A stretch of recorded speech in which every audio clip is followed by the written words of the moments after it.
ہمارا جبریل، میکائیل، اسرافیل تمام فرشتوں پر ایمان ہے، ہمارا جنت پر ایمان ہے، ہمارا دوزخ پر ایمان ہے، ان تمام غیب کی حقیقتوں پر ہمارا ایمان ہے، لیکن ان میں سے کسی حقیقت کو بھی ہم نے مشاہدہ نہیں کیا ہے۔ دیکھنے والی ذات صرف ایک ہے، اور وہ ذات نبی کی ذات ہے، محمد عربی کی ذات ہے۔ سرکار نے فرمایا اللہ ہے، ہم کہتے ہیں اللہ کے فرشتے ہیں، ہم نے کہا آمنا وصدقنا، جنت ہے آمنا وصدقنا، دوزخ ہے آمنا وصدقنا، قیامت ہوگی آمنا وصدقنا۔ کچھ نہ دیکھنے کے باوجود ایک زبان پر اعتماد ہے، تمام غیب پر ایمان لانے کے لیے، الذین یؤمنون بالغیب۔ اور غیب پر ایمان کیسا، اس کے لیے میں ایک مثال آپ کی خدمت میں عرض کرنا چاہتا ہوں۔ حضرات محترم، یہ جو صحابہ ہے نا،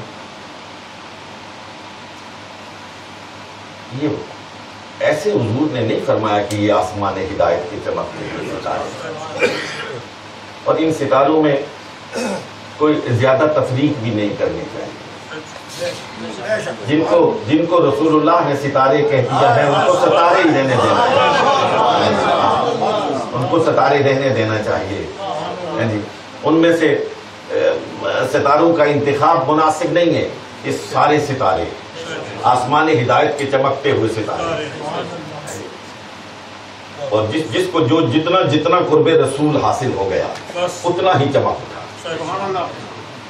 جس وقت حضور علیہ الصلوۃ والسلام معراج پہ تشریف لے گئے اور واپس تشریف لائے، اور صحن حرم میں بیٹھ کر معراج کے قصے کو بیان کرنا شروع کیا کہ میں رات کے تھوڑے سے حصے میں کعبے سے اٹھ کے بیت المقدس گیا، بیت المقدس سے فضا نیچے، ہوا نیچے، زمین نیچے، زمان نیچے، آسمان نیچے، سدرۃ المنتہا نیچے، عرش اولی نیچے، میں اس کی بھی بلندیوں سے اوپر چلا گیا، اور خدا سے ہم کلام ہوا، اور پھر نیچے آیا، اور پھر گیا، اور پھر آیا، اور پھر گیا، اور پھر آیا۔ اور جب نیچے آیا تو بستر گرم تھا، کنڈی ہل رہی تھی، اور وقت کی نبضیں وہیں پہ رکی ہوئی تھی۔ جو وقت چھوڑ کے گیا تھا وہی وقت تھا۔ یہ سن کے ابو جہل بیچ میں سے اٹھا اور جا کے رستے میں حضرت سیدنا صدیق اکبر کو پکڑا کہ ابو بکر یہ بتاؤ، اس سے پہلے ابو بکر صدیق نہیں تھے، ابو بکر یہ بتاؤ کہ اگر کوئی شخص یہ دعویٰ کرے کہ یہ ماننے کے لائق ہے، انہوں نے کہا اس کو عقل قبول نہیں کرتی ہے۔ میں کہا اگر عقل قبول نہیں کرتی ہے تو پھر سنو، جس کی نبوت پر تم ایمان لا چکے ہو وہ صحن حرم میں بیٹھا ہوا یہی کچھ بیان کر رہا ہے، یہی بتا رہا ہے، میں ابھی سن کے آیا ہوں۔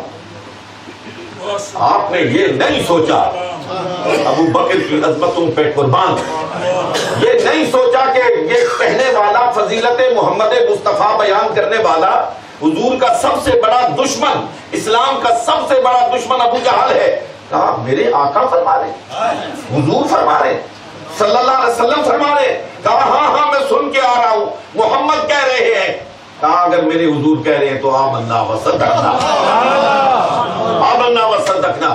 اور میں نے اسلام آباد میں تقریر کرتے ہوئے کہا تھا کہ ادھر ابو بکر یہ کہہ رہے تھے کہ آمنا وصدقنا، اور ادھر سے آسمانوں پر اور زمین کے کونے کونے پر ایک گونج پڑ گئی تھی کہ وہ دیکھو ابو قحافہ کا بیٹا ابو بکر آج صدیق اکبر بن گیا۔ آمنا وصدقنا۔ اقبال نے اسی کو کہا ہے کہ سبق ملا ہے یہ پیر رومی سے مجھے، سبق ملا ہے یہ پیر رومی سے مجھے، عقل قربان کن بپیش مصطفیٰ۔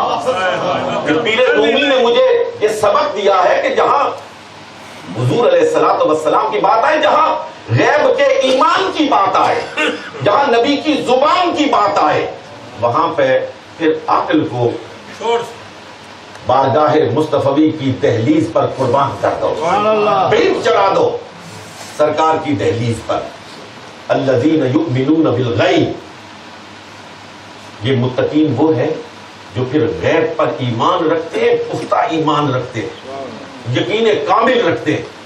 میں آپ سے پوچھنا چاہتا ہوں میرے نوجوان بیٹوں، میرے بزرگوں، میں اپنے آپ سے سوال کرتا ہوں، میں آپ سے سوال کرتا ہوں، اگر غیب پر ہمارا یقین کامل ہو اور ہمیں یہ پختہ یقین ہو کہ ہم نے قبر میں جا کر منکر نکیر کے سوالوں کا جواب دینا ہے، ہم نے کل روز محشر اپنے رب کے سامنے پیش ہونا ہے اور ذرے ذرے کا جواب دینا ہے، اپنی زندگی کے ہر عمل کا وہاں پہ جواب دینا ہے، تو مجھے بتاؤ کبھی ہم خدا کے راستے کو چھوڑ کر شیطان کا راستہ اختیار کر سکتے ہیں؟ ہم پڑھتے تو ہیں، قرآن کی تلاوت تو کرتے ہیں، الذین یؤمنون بالغیب، اور یہ بھی کہتے ہیں کہ ہم غیب پر ایمان رکھتے ہیں، لیکن اس غیب پر ایمان کو حفظ جاں نہیں بناتے. اگر حفظ جاں بنا لیں تو یہ دنیا جنت نظیر بن جائے، جنت نظیر بن جائے. میرے دوستوں، اگر ہمیں یقین ہو کہ کل جب قبر میں جائیں گے تو پوچھا جائے گا مر ربوں کا، تمہارا رب کون ہے، تو اگر یہاں رب کو یاد کیا ہوگا تو وہاں جا کے کہیں گے نا ربی اللہ. اور پوچھا جائے گا من نبیوں کا، اور اگر یہاں ہم نے کوئی درود پڑھا ہوگا تو پھر وہاں یاد آئے گا نا کہ ہمارا نبی احمد مجتبی محمد مصطفیٰ علیہ تحیۃ و ثنا صلی اللہ علیہ وسلم ہے. اور اگر وہاں پوچھا جائے گا کہ ما دینوں کا، تمہارا دین کون سا ہے، تو یہاں دین کی کسی حکم پر عمل کیا ہوگا، دین کو اپنا شعار بنایا ہوگا، دین کو اپنے لیے ضابطۂ حیات بنایا ہوگا، تو پھر کہیں گے نا کہ دینی اللہ، دینی الاسلام، ہمارا دین اسلام ہے. اور یہاں کبھی سر جھکا کے گنبد خضرا کی طرف متوجہ ہوں گے تو جب سوال ہوگا کہ ماذا تقول فی حق ھذا الرجل، قاری صاحب نے بھی یاد کرائی اور مجھے بھی یاد آ گیا. پیر صاحب رحمۃ اللہ تعالی علیہ، ہمارے محبوب محترم پیر سید نصیر الدین نصیر، اللہ رب العالمین ان کی قبر پر کروڑوں رحمتیں اور برکتیں نازل فرمائے. آمین. آپ بڑی خوبصورت انداز میں کہتے ہیں کہ ایک شکل دکھائی جائے گی، ایک شکل دکھائی جائے گی، ایک شکل دکھائی جائے گی، تصدیق کرائی جائے گی، ایک شکل دکھائی جائے گی، تصدیق کرائی جائے گی، تقدیر بنائی جائے گی. بس اس شکل کو پہچاننے پر تقدیر بنے. وہ جو دوسری بات وہ کہہ گئے موضوع سے متعلق نہیں ہے، لیکن ایسے لگتا ہے کہ وہاں ہو کے آئے، وہاں سے ہو کے واپس آ کے ہمیں سنا کے پھر چلے گئے کہ لحد میں وہ صورت دکھائی گئی ہے، لحد میں وہ صورت دکھائی گئی ہے، میری سوئی قسمت جگائی گئی ہے. یہ تو وہاں کا منظر ہے. تو حضرات محترم، الذین یؤمنون بالغیب، اور جو غیب پر ایمان رکھتے ہیں ان کے انداز کیا ہوتے ہیں؟ وَيُقِيمُونَ الصَّلَاةَ، وہ نمازوں کو قائم کرتے ہیں. میرے انتہائی احترام کے لائق سامعین محترم، دیار فرنگ میں بستے ہو، اسلام اور کفر میں فرق کرنے والی چیز نماز. مسلمان اللہ کے سامنے جھکتا ہے اور کافر اللہ کے سامنے اکڑتا ہے. مسلمانوں، اپنی شناخت کو قائم کرو، اپنی مسجدوں کو بھرو، اپنے گھروں میں سجدوں کے نشانات لگاؤ.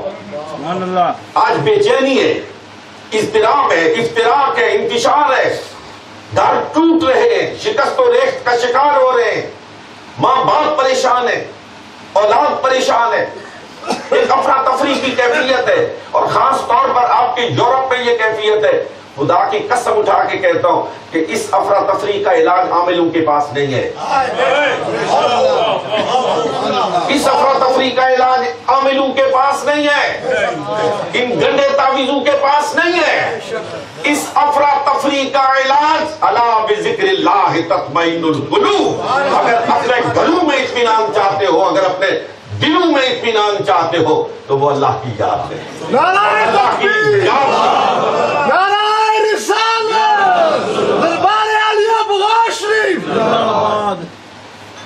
اللہ کی یاد کا سب سے بہترین طریقہ وہ نماز ہے. اس لیے کہ آپ نے کبھی غور فرمایا کہ جب آپ کھڑے ہوتے ہیں اور دونوں ہاتھ اٹھاتے ہیں, کانوں کی لو تک لے کے جاتے ہیں, ایسے لے کے جاتے ہیں نا, یہ کس چیز کا سمبل ہے؟ یہ کیا ہے؟ کیوں آپ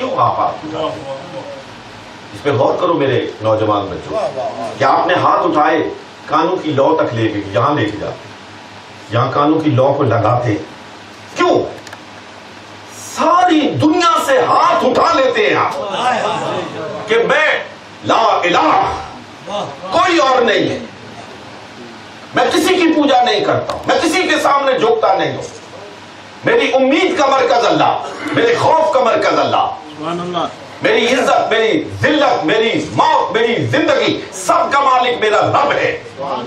ہاتھ اٹھا کے یہاں لے جاتے ہیں, اور یہاں لے جا کے پھر اندر سے پورے زور سے آپ کی آواز نکلتی ہے کہ اللہ اکبر. یہ بڑی ذات سب سے اللہ کی ذات ہے.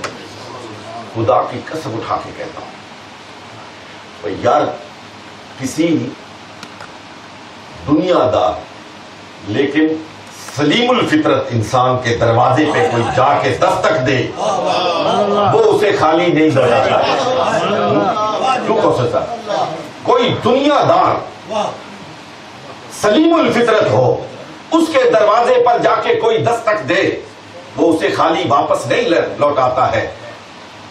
اور وہ احکم الحاکمین, وہ ارحم الراحمین, اس کے دروازے پر کوئی جا کے اپنے ساری دنیا سے دستکش ہو کر ہاتھ اٹھا کے کہے کہ مولا تیری ذات سے بڑی ذات اور کوئی نہیں ہے, وہ خالی لوٹاتا ہے.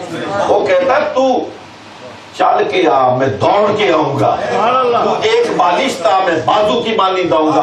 آنا تیرا کام ہے, اپنی چادر رحمت میں ڈھانپنا یہ میرا کام ہے. خدا کی طرف بڑھ کے تو دیکھو, خدا چل کے تو دیکھو, اس کے دروازے پر جاؤ تو صحیح, اس سے مانگ کے تو دیکھو. میں نے شاید کسی مجلس میں پہلے بھی سنایا تھا یہاں پہ, اب تھک تو نہیں گئے, اس کو وائنڈ اپ کرتا ہوں. حضرت شیخ عبد القادر جیلانی رحمۃ اللہ تعالی علیہ غوث سمدانی, آپ ارشاد فرماتے ہیں کہ میں ایک دفعہ ایک مسجد میں بیٹھا ہوا تھا, تو باہر سے ایک لکڑہارا فقیر آیا. میں نے اس کو دیکھا تو سوچا کہ یہ عام لکڑیاں بیچنے والا کوئی آدمی ہے. اس نے وہ لکڑیاں باہر رکھی اور آ کے وضو کرنے لگا. لیکن جب میں نے اس کے آداب وضو کو دیکھا تو مجھے لگا یہ عام آدمی نہیں ہے, یہ کوئی صاحب تقویٰ ہے, یہ کوئی متقی ہے. جب مجھے یہ گمان ہوا تو بیچ میں ایک جملہ سن لیجئے, پھر شاید بات کا ابلاغ آسان ہو جائے گا. کہ ایک مخلوق ہے جو دیکھنے کے لیے آنکھیں کھولتی ہے, آنکھیں کھولتی ہے اور گردن کو اٹھاتی ہے, اور ایک مخلوق ہے جو دیکھنے کے لیے آنکھیں بند کرتی ہے اور گردن کو اٹھاتی نہیں, گردن کو جھکاتی ہے. حضرت شیخ عبد القادر جیلانی رحمۃ اللہ تعالی علیہ فرماتے ہیں کہ میں نے آنکھیں بند کی, میں نے گردن جھکائی اور اس کی طرف متوجہ ہوا تو مجھے معلوم ہوا کہ یہ تو وقت کا بہت بڑا ولی ہوتا ہے, لکڑیاں بیچ رہا ہے, حلال روزی کما رہا ہے. وضو کر کے اس نے سنتیں پڑھی اور اس کے بعد نماز کی جماعت کا وقت آیا تو میں نے کہا بابا جی آپ نماز پڑھاؤ. اس نے ہاتھ جوڑ لیے کہ حضور آپ کی موجودگی میں نماز پڑھاؤں, میری حیثیت کیا ہے؟ حضرت شیخ فرماتے ہیں کہ میں نے اسے کہا کہ بابا تم اندھے سے تو بات نہیں کر رہے ہو، تم آنکھ والے سے بات کر رہے ہو۔ میری خواہش ہے تو نماز پڑھا، آگے کھڑا ہو۔ بابا آگے کھڑا ہوا، رکوع میں جاتا ہے اٹھتا ہی نہیں، سجدے میں جاتا ہے لمبا سجدہ ساری نہیں اٹھاتا۔ نماز ختم ہوئی، حضرت شیخ فرماتے میں نے اسے کہا نماز پڑھنے کا تو مزہ آ گیا، لیکن تو نے رکوع و سجود شدید اعتدال سے کہیں زیادہ لمبے کیے، بہت زیادہ لمبے کیے۔ تو رکوع میں گیا اٹھا ہی نہیں، تو سجدے میں گیا اتنا لمبا سجدہ۔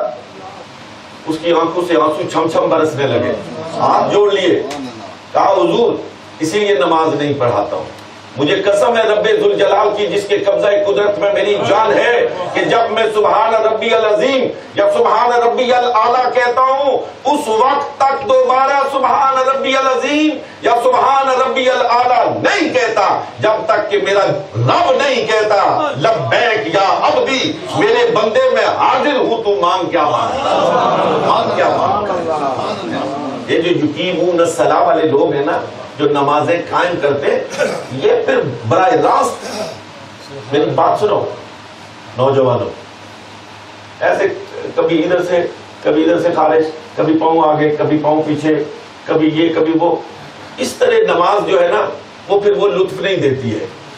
یہ سمجھ کے کہ میں خدا کے سامنے کھڑا ہوں، میرا رب مجھے دیکھ رہا ہے، میں اسے نہیں دیکھ سکتا لیکن میرا رب مجھے دیکھ رہا ہے، میرے اٹھنے بیٹھنے کو دیکھ رہا ہے، میری سبحان ربی العظیم کو سن رہا ہے، میری سبحان ربی الاعلیٰ کو سن رہا ہے، تو پھر کیفیت کیا ہوتی ہے؟ اقبال کہتے ہیں افلاک سے آتا ہے نالوں کا جواب آخر، افلاک سے آتا ہے نالوں کا جواب آخر، کرتے ہیں خطاب آخر، اٹھتے ہیں حجاب آخر۔ پھر اللہ کے ساتھ ہم کلامی شروع ہو جاتی ہے، پھر اللہ کے ساتھ رابطہ شروع ہو جاتا ہے، اللہ کے ساتھ ایک تعلق قائم ہو جاتا ہے۔ پھر بندگان خدا یہ لوگ جو تھے نا، پھر ان سجدوں کی بدولت، اس رکوع کی بدولت، حلال اور حرام میں تمیز کی بدولت، سچ اور جھوٹ میں فرق کرنے کی بدولت، پھر ان کو یہ مقام حاصل ہو جاتا ہے کہ جب ان کے منہ سے کوئی بات نکلتی ہے تو اللہ اپنی تقدیر مبرم کو ٹال دیتا ہے، اپنے بندوں کی بات کو رسوا نہیں ہونے دیتا، رسوا نہیں ہونے دیتا۔ جو ان کے منہ سے نکل گیا اللہ کہتا میرے بندے نے میرا نام لے کے ایک بات کہی ہے نا، اب اس کو پورا۔ الذین یؤمنون بالغیب ویقیمون الصلاۃ، اور نمازوں کو قائم کرتے۔ میرے سننے والے دوستو، میں اپنے آپ سے مخاطب ہوں، آپ سے مخاطب ہوں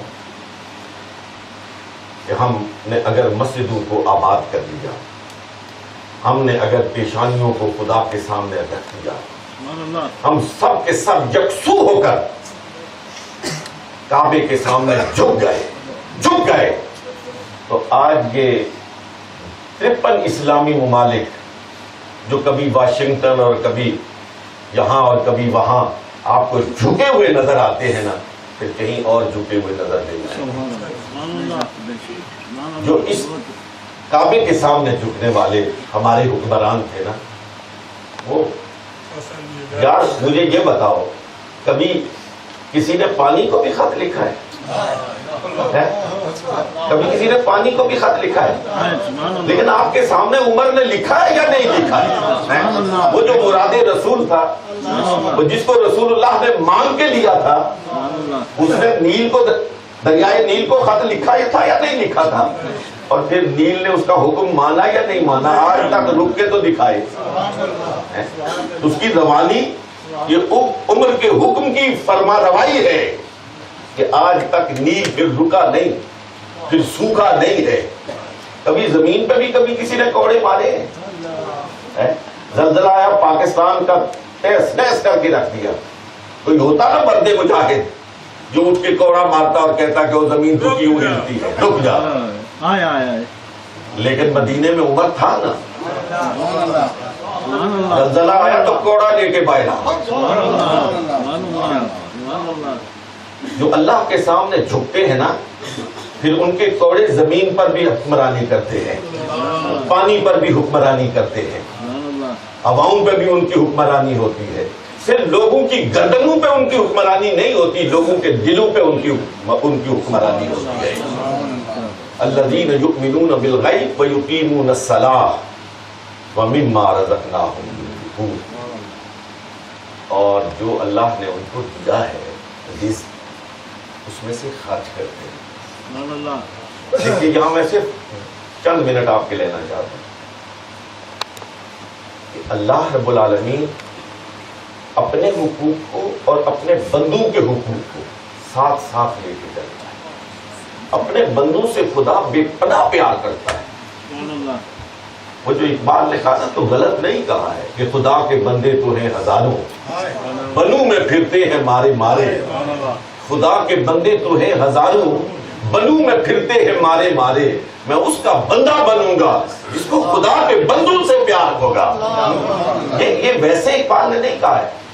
جب خدا کے بندے سے کوئی بندہ پیار کرتا ہے نا تو اس پیار کرنے والے سے پھر خدا پیار کرتا ہے، اور اس بندے سے جب کوئی نفرت کرتا ہے نا، خدا کی مخلوق میں سے کسی کے ساتھ کوئی نفرت کا اظہار کرتا ہے تو یقین کیجئے کہ عرش بری پر خدا پھر اس سے نفرت کا اظہار کرتا ہے۔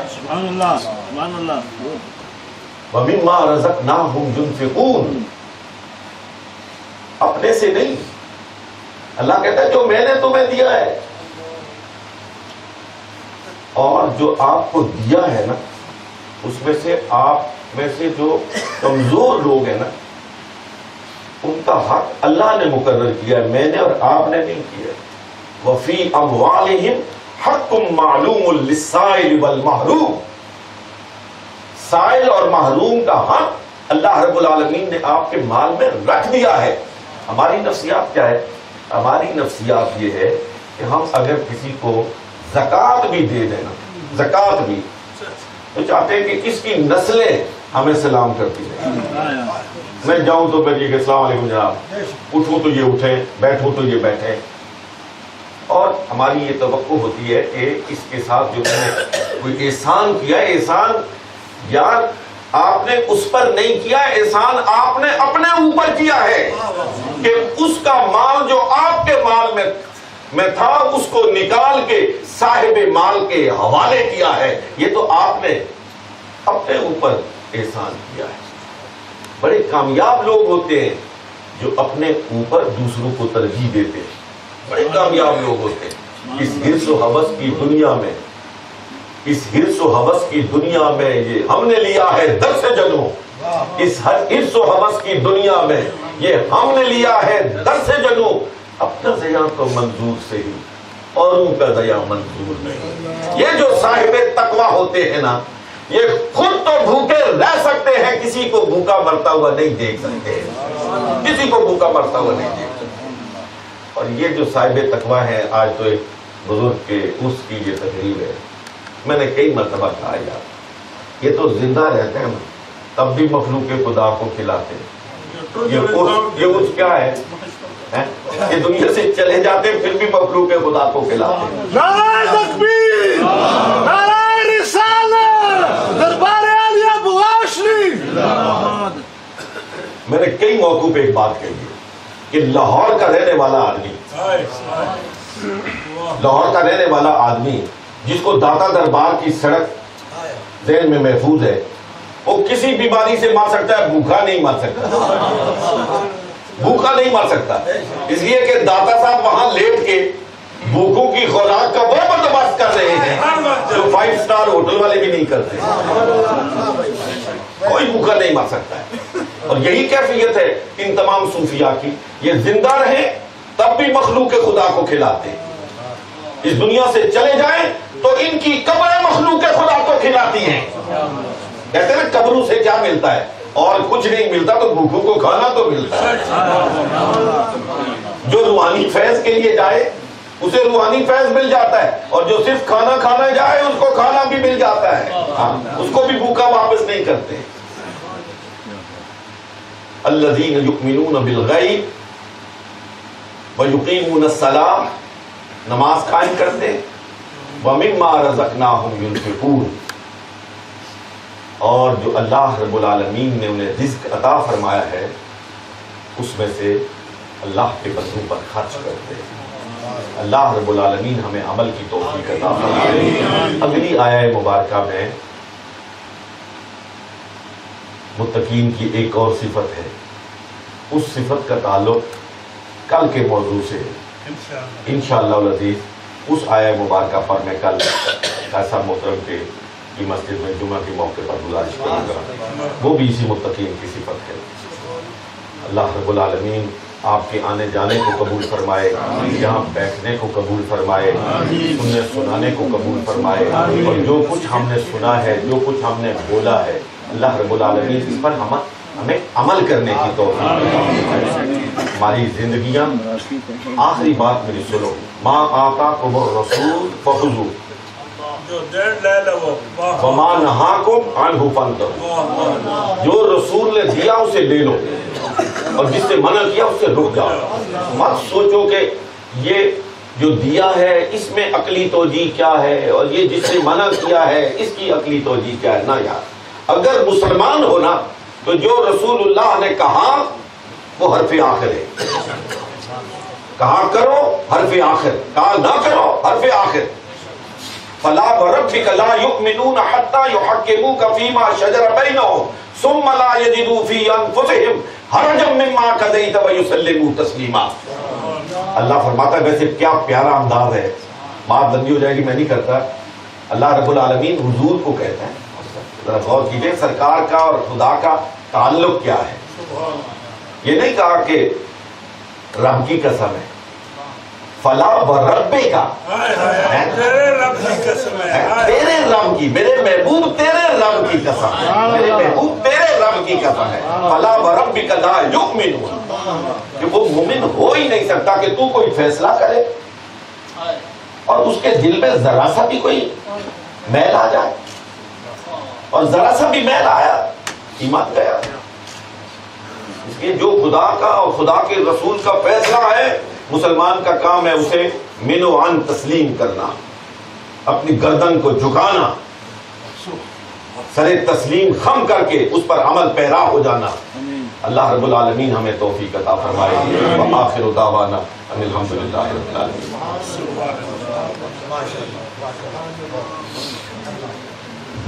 خوبصورت خطاب علمی اور روحانی فیض سے قرآن مقدس، قرآن مجید، برہان رشید، جو کتاب ہدایت بھی ہے، کتاب نور بھی ہے، کتاب شفا بھی ہے، اس کا حسین ترجمہ اور تفسیر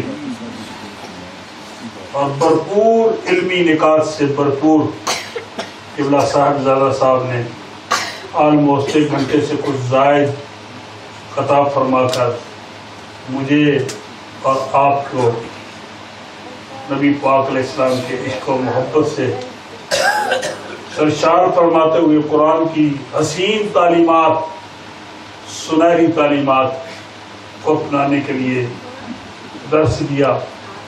اور آخری خوبصورت جملے، کیونکہ نقش بندی بھی ہیں، مجدی بھی ہیں، آپ بھی فرماتے ہیں مجھے صاحب کہ میں رب کو اس لیے رب مانتا ہوں کہ وہ رب محمد ہے۔ حضور نبی رحمت سرکار مدینہ علیہ السلام سے انہوں نے بھی عشق و محبت کی انتہا کر دی، اور پھر آخر میں حضرت قبلہ خواجہ خواجگان خواجہ مولانا پیر محمد یعقوب رحمۃ اللہ تعالیٰ کے حسین اور خوبصورت چہرے کی طرف اشارہ کر کے فرمایا کہ آج وہ اپنی قبر کے اندر لیٹے ہوئے ہیں لیکن اپنا فیض تقسیم کر رہے ہیں، اور اس فیض کی یہ زندہ مثال جو کہ ان کے اندر یہ خوبصورت اجتماع جو ان سے اپنی محبت و عقیدت کا اظہار کر رہا ہے۔ اس لیے کہ کسی نے خوب کہا ہے کہ جنہ عشق نمازاں پڑھی، آخر میں تو انہوں نے یہی کہا ہے کہ نماز پابندی کے ساتھ جنہ عشق نمازاں پڑھیاں وہ کدی نہیں مردے، جنہ عشق نمازاں پڑھیاں وہ کدی نہیں مردے، شک ہوئی تے آ کے دیکھی قبراں تے دیوے جلدے۔ آج ان کی قبروں بھی بظاہر بھی داتا صاحب کے حوالے سے جو آپ نے فرمایا، حضرت داتا صاحب ایک طرف تو لنگر تقسیم ہو رہا ہے، دوسرا داتا صاحب کے مزار پر انوار پر 24 گھنٹے اللہ کا قرآن کھلا ہوا ہے، ہر وقت قرآن کی تلاوت ہو رہی ہے۔ قرآن کا خوبصورت پیغام صاحب زادہ صاحب نے مجھے قرآن سنایا۔ اللہ پاک ہم سب کو آپ کے ارشادات پر عمل کرنے کی توفیق عطا فرمائے اور اہل سنت پر آپ کا سایہ قائم دائم رکھے، اور جو آپ اپنے بزرگوں سے، اپنے والد گرامی سے آپ کو جو فیض ملا ہے، اللہ اسے قیامت کی صبح تک جاری اور ساری رکھے۔ آئیے کھڑے ہو جائیے، مختصر سا صلاۃ و سلام، اس کے بعد